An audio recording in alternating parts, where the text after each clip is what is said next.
Okay, Wednesday's practice. Thought it was a really good practice. Thought guys were very spirited, very up-tempo. Came back from yesterday's practice, came in this morning, and I thought they prepared really well and had a good day.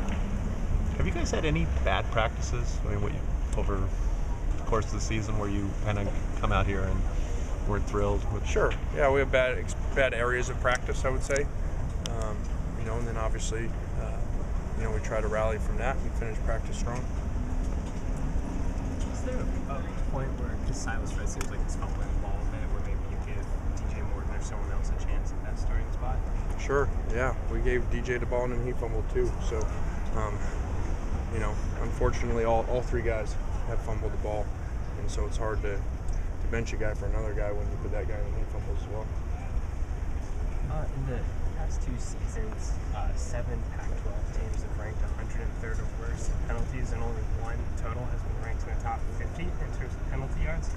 Is there something else in this conference that kind of leads to that? Is it like more plays or maybe a different style of calling? I don't think so. Obviously those type of numbers have to point to, that officials call games tighter in our conference. That doesn't mean that's bad or good.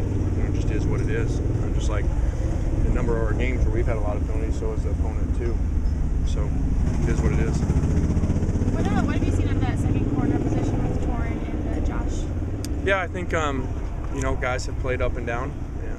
You got to give Josh a lot of credit. He hasn't been there very long, and so I think for the circumstances, Josh has done well.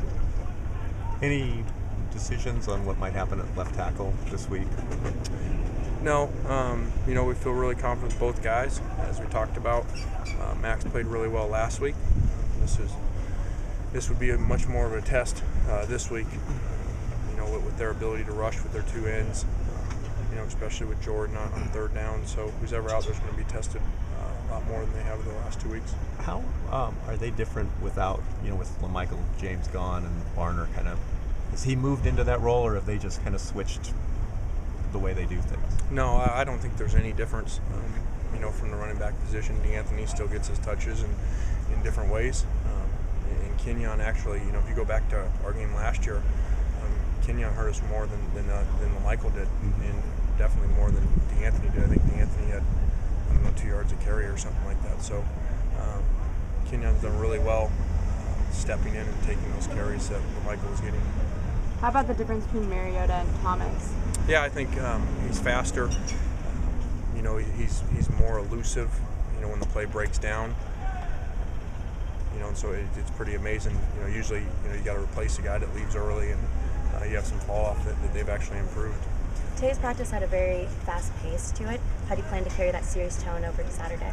Well, I think that any time that you play up-tempo teams, you're trying to create practice that way, as we have the last 2 weeks. And we do that in general. We don't wait till we play those type of teams, so that hopefully it resembles the game as much as we can. Coach, are you far enough into this week's preparation to know whether there's going to be any carryover from what happened last week? I mean, emotionally, do you know that your team's going to respond the way you need to? Yeah, they don't have a choice. We'd get blown out of the stadium if we don't. This is, the best team in the country coming in, one that has really blown everybody out by halftime. Look no further than their first half scoring. I can't imagine there's another team anywhere close to what they've done in the first half. So we have to be ready, and I think our players are. What is the thought process behind putting Matt under center in the 2-man defense? Is that so he doesn't have to take his eye off the pass rush? Yeah, it really, we've done both here before. Really, last year was the first time we did shotgun stuff in a no-huddle situation. Before, for years, it was always under center. And it does, give you a faster communication process because you're next to the line, and the ability to change plays easier, especially on the road. Oregon's offense is averaging close to 54 points a game. They have so many different threats with DeAnthony and Marcus. Is there anybody specifically on defense that you think has to step up in order to help stop them? Well, I think it'll be just like last year. You're going to have to make those tackles in space. We did a really good job through 3 quarters last year of doing that. You saw a lot of plays get out on the perimeter, and our outside backers and our DBs made a lot of really good tackles in that game. We're going to do the same again. Any sense of the 2 big games, Stanford and Arizona, no sacks? Any sense of what has to happen big game to get those kind of and the takeaway plays also? Yeah, obviously as you look back to last week, no explosive plays on defense, no sacks, and then the only turnover we gave right back to them. Well, that's not very good when they run 90 plays. So we need to make those critical plays. We had opportunities. The guy threw us the ball 3 times, 3 other times besides the interception. And so as you go back and you study Arizona, he has done that, in a lot of the games. And it's just like the Oregon game, and they made the plays when they were there, and then the game got lopsided. So we've got to make those plays when we have opportunity. But aren't these kinds of offenses that you're seeing, at least the last couple of weeks, set up so that you can't sack the quarterback, that they've got him on the run so much that you're not going to be able to do that? Well, I think, as you look at totals over the years, Oregon's out there. You can do it in both systems. Our sack totals for years have been at the top of the country as well. But they're very different systems. They try to get rid of the ball really quick. Not a lot of play action. Balls out on the perimeter. And so it is hard to sack bigger splits with the line. But you still, even if you're not sacking, you got to get there to create errant throws.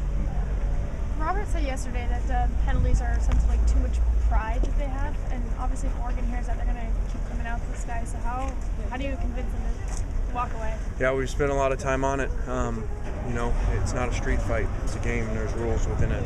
And so a lot of them have the mentality where they're trained to protect their brother, and unfortunately, that's cost us in a lot of these situations. Where we get retaliation off of something that happened to somebody else, and like what usually happens in football, the second person gets caught.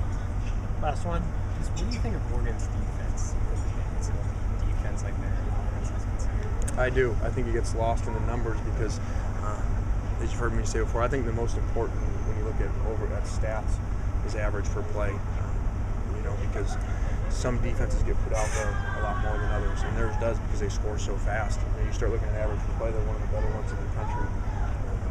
And if they had a slower tempoed offense, you'd see a lot better stats. Okay.